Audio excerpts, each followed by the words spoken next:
Hola, bienvenidos una vez más a Medicina y Machine Learning. Y en esta ocasión vamos a hablar de un artículo que he leído recientemente que lo que trata es sobre aspectos éticos que tienen que ver sobre todo con la justicia y la solidaridad en relación al uso masivo de los datos. Lo primero que nos comentan, y que es fácil de entender si hemos visto unos cuantos vídeos en el canal, pues es que los datos es algo valioso. Esto queda muy bien reflejado en un libro que hago sobre la reseña del libro de alquimia,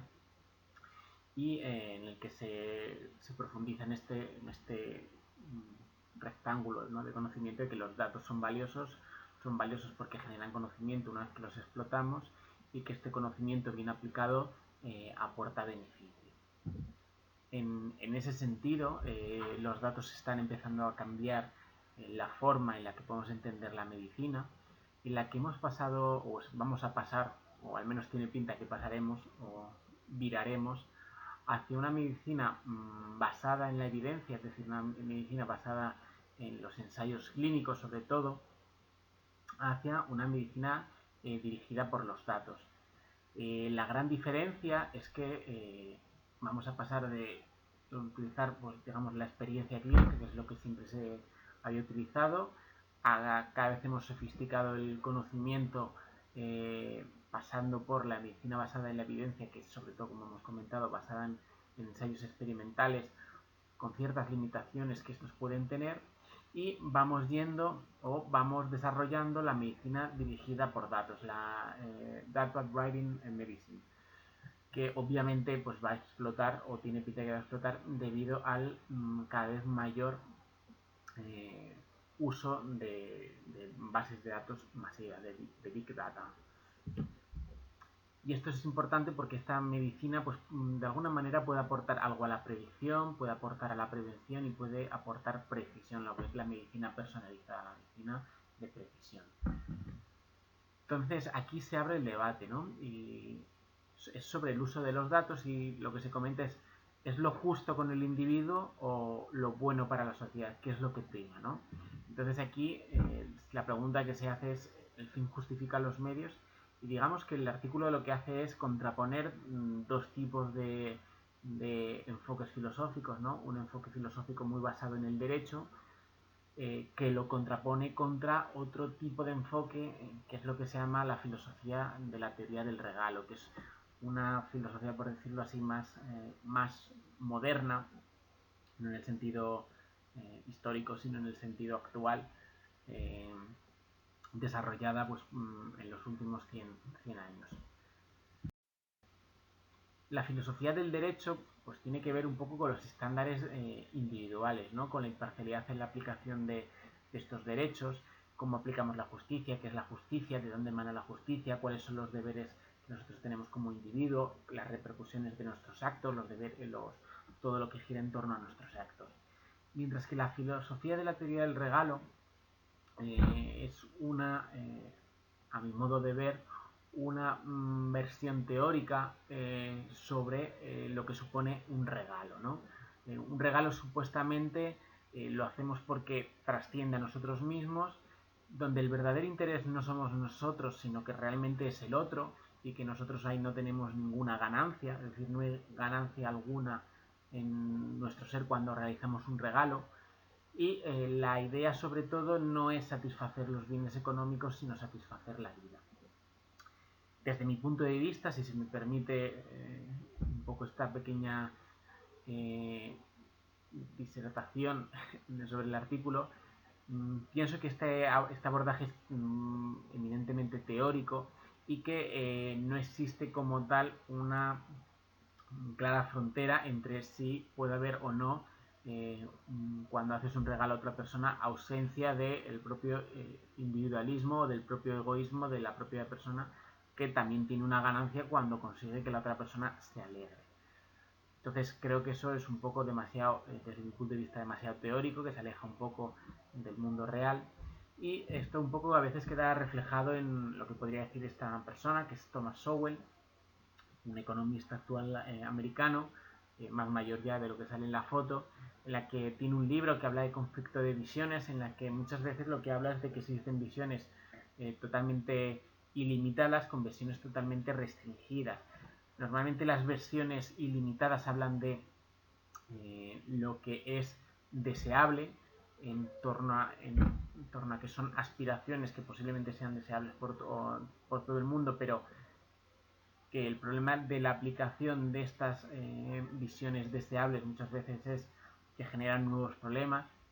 y todo esto lo contrapone con lo que son las visiones restringidas,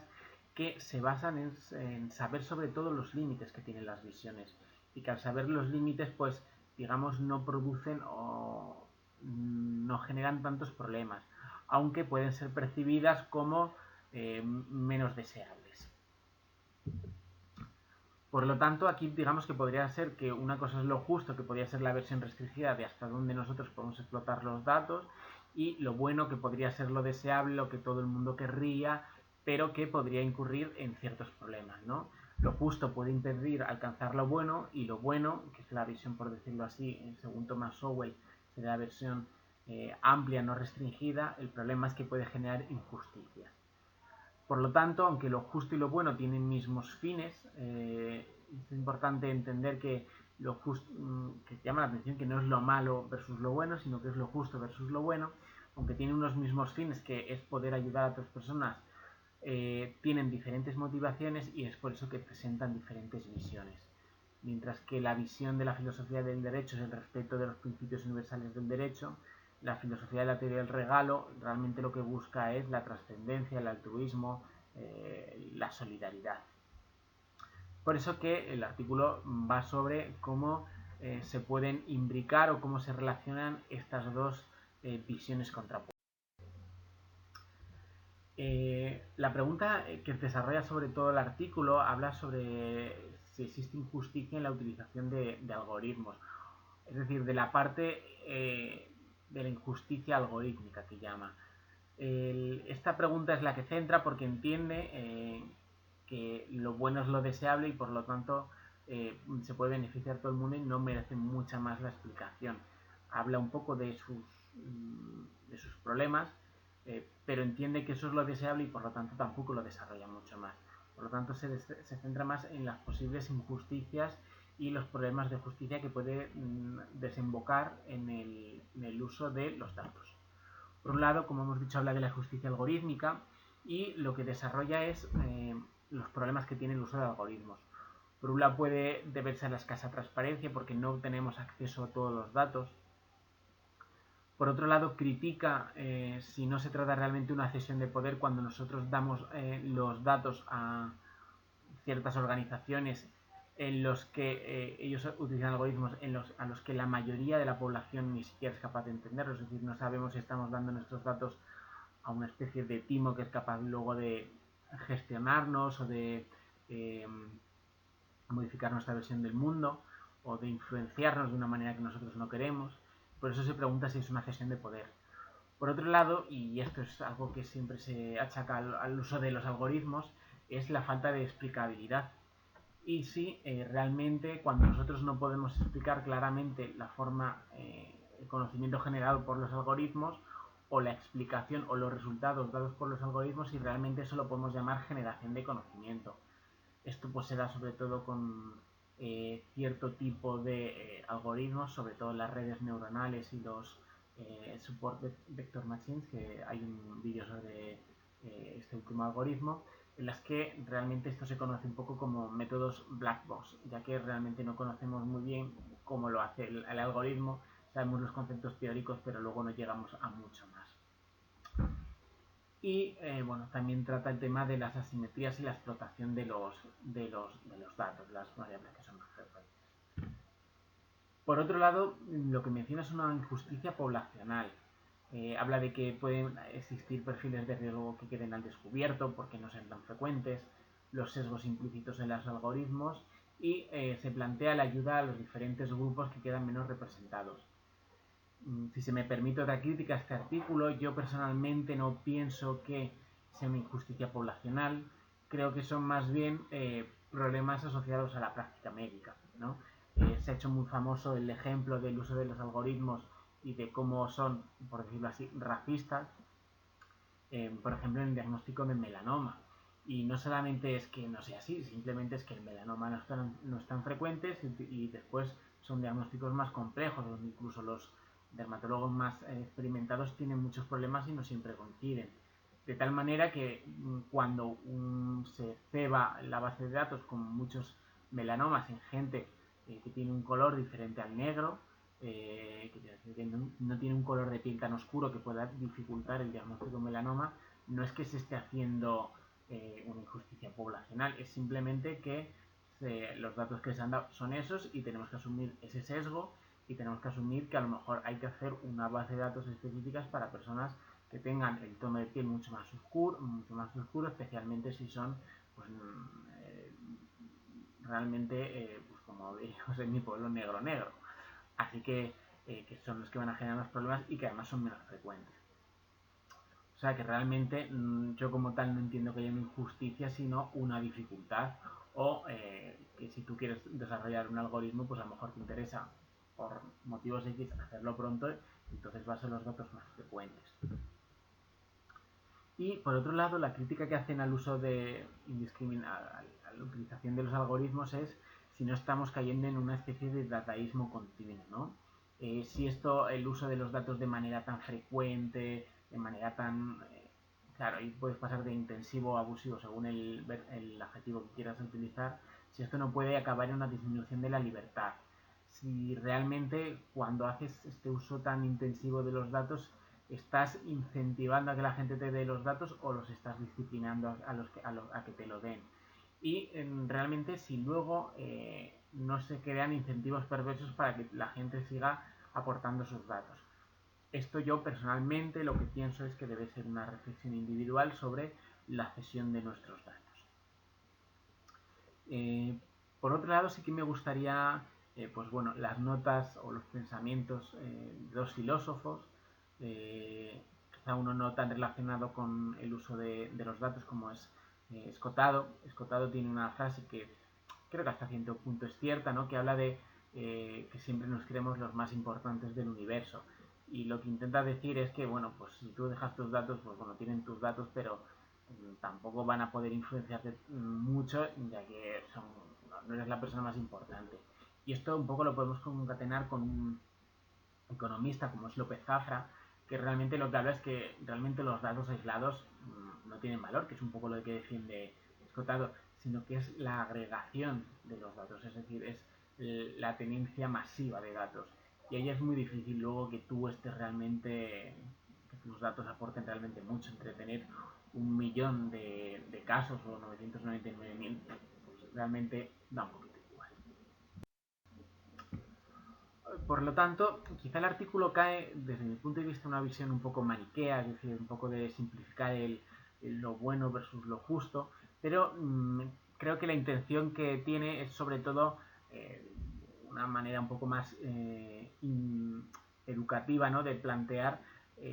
llevarnos hacia las posibles soluciones, y yo creo que es un poco más la intención que tiene, ¿no? Un poco vamos a presentar esto como algún problema y vamos a ver qué soluciones estamos teniendo a día de hoy. Entonces, las soluciones que están dando tienen que ver con la controlabilidad de los datos, la gobernanza de los datos, el desarrollo de los consentimientos dinámicos y el almacenamiento de todos nuestros datos y cómo se podría gestionar todo eso. Entonces, si por ejemplo fuéramos un ejemplo práctico de la clínica habitual, nosotros lo que pensaríamos es cómo hemos ido desarrollando y qué pasos nos quedan para poder realmente hacer un buen uso de los datos, algo que sea que mezcle, que imbrique, que relacione lo justo con lo solidario, ¿no? Por un lado necesitamos el desarrollo tecnológico, que eso tiene que venir con la digitalización, y obviamente esto nos va a permitir la explotación de los datos. Obviamente estos datos a los que ahora podemos tener acceso los tenemos que guardar adecuadamente en estructuras de almacenaje, que ahí es donde cobra relativamente importancia lo que es el Big Data y las formas de almacenamiento, que van desde graneros de datos que se pueden llamar hasta el Big Data del Big Data, ¿no? Que es lo que se llama como el Data Lakes, que son acumulaciones masivas de datos. Por otro lado, necesitamos dar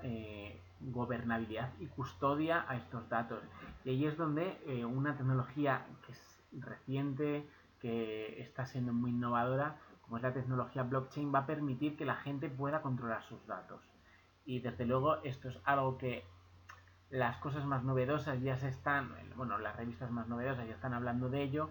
pero desde luego es algo que posiblemente aún esté muy lejos de la práctica, o muy lejos a día de hoy. Ya no sabemos si a lo mejor muy lejos en nuestros días, quiere decir 10 años. Obviamente una vez que hemos podido explotar los datos, los hemos podido almacenar, hemos generado sistemas de gobernanza y custodia de los datos de manera que se nos autoriza llegar a esos datos, el análisis de esos datos, que es lo que va a generar el conocimiento, pues lo tendremos que hacer mediante el data science y el machine learning. Una vez que hemos generado conocimiento, pues podemos hacer implementaciones clínicas, ya sea mediante RCTs, los Randomized Clinical Trials, los ensayos clínicos, o simplemente con la aplicación del conocimiento en los pacientes en el día a día y ver evolutivamente qué es lo que ocurre en los registros. Desde luego no son contrapuestos, uno no es mejor que el otro, aunque a día de hoy se pueda pensar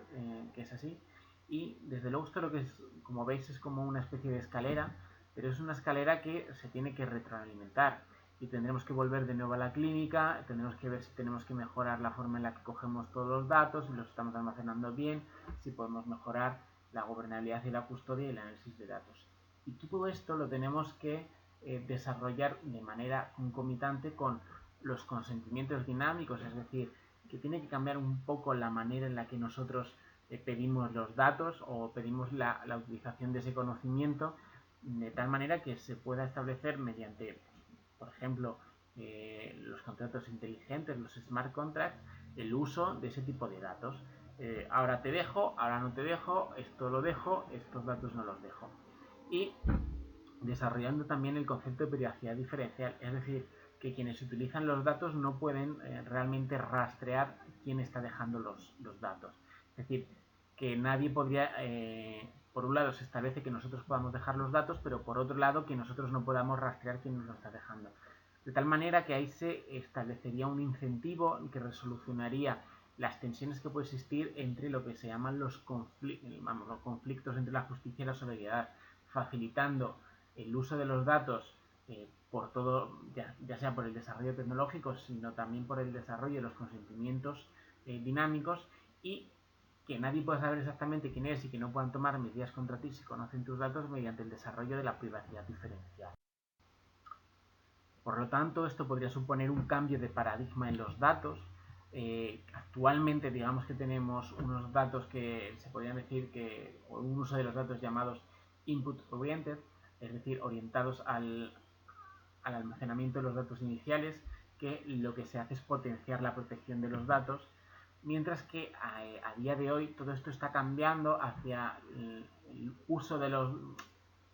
hacia la permisión del uso de los datos en relación a los resultados de los datos, del análisis de los datos, mediante el uso de herramientas de uso intensivo. Es decir, lo que queremos es potenciar el uso de, o sea, la potenciación del uso de datos mediante el consentimiento dinámico y la privacidad diferencial. Y que luego ya la gente, digamos que nosotros favorecemos todo para obtener los resultados y luego ya la gente que decida exactamente si los quiere ceder o no. Pero vamos a crear ya toda la estructura para poder utilizar los datos desde el principio y ya que la gente decida si nos lo da o no nos lo da. Por ejemplo, en el COVID, una de las mayores críticas que se ha hecho es que urgía mucho establecer conocimiento, y se ha visto que las estructuras de los ensayos clínicos pues obviamente se han desarrollado en entornos, por decirlo así, más tranquilos, no en episodios de pandemia. Se han visto que no pueden dar respuesta a algo que es tan inminente, de tal manera que se hicieron como consentimientos éticos diferentes que permitían hacer el uso, que podían acelerar, digamos, los procesos por los que pasaban los comités éticos de los ensayos clínicos. Y esto podría suponer un cambio de paradigma. Un cambio de paradigma es una idea del filósofo de la ciencia Thomas Kuhn, que presenta y que básicamente de lo que habla es que muchas veces no cambia la ciencia, sino que cambia lo que nosotros llamamos la ciencia normal, ¿vale? La ciencia normal cambia a otra forma de entender lo que es la ciencia normal, que en este caso podría ser pasar de la medicina basada en la evidencia a una medicina compartida entre basada en la evidencia y dirigida por los datos, debido a que existe una revolución científica. Y esto puede ser porque se observan ciertas anomalías o porque se observan